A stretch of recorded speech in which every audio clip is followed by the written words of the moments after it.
biz bu hissədə console nöqtə write line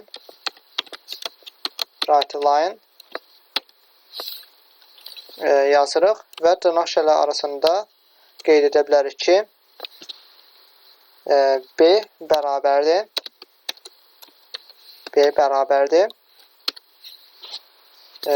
Və burada da həmçinin console write line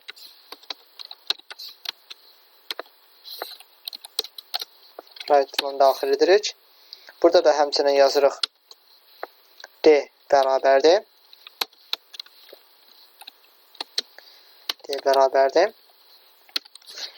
İndi isə daha aydın göstərmək olar. B-nin qiyməti bir şeydən düzəldim.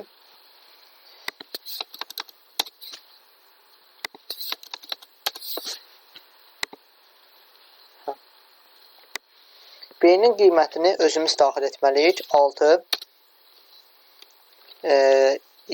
D-nin qiyməti 7 olsun və C-miz 13 olacaq və ikinci dəfədən B-nin qiymətini daxil edək. 3, 4, C 7 olsun və bunlar arasında fərq olsun deyə biz bu hissədə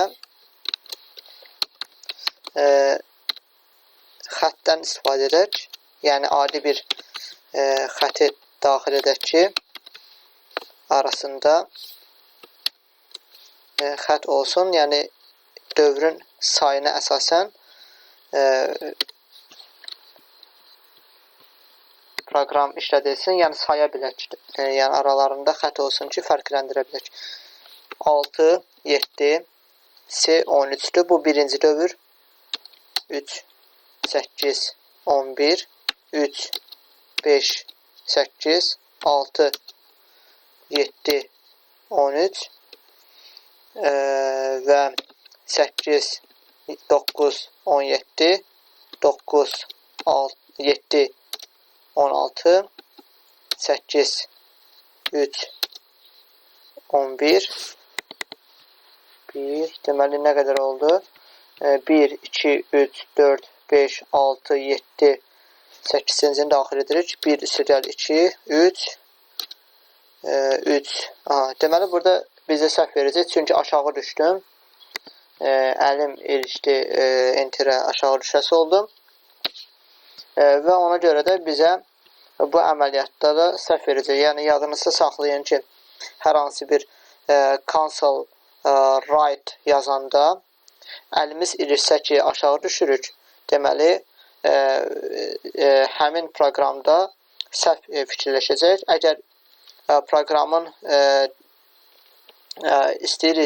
proqramın sətrində istəyiriksə aşağı düşsün, console write line-da daxil etməliyik. Yəni, bunu keçən dərslərimizdə də qeyd etmişik. Bu qədər dostlar. Nəticəmiz göz qabağındadır. Dövrün içərisində 2 ədədin cəmini tətbiq etdik. Yəni, 2 versiyada, 2 üsulda, birincisində hər hansı bir ədədə kodun içərisində hər hansı bir dəyişənə kodun içərisində ədəd mənimsədirik. İkinci üsulumuz da budur. Yəni, klavişdən özümüz istədiyimiz ədədi daxil edə bilərik. Bir də işlədə bilərik istəsəz. 4, 5, 9. Və 10-a qədər gələcək. Bu qədər dostlar. Təşəkkürümü bildirəm ki, dinlədiniz. Çox sağ olun. Gələn dərslərdə görüşərik. Hələlik.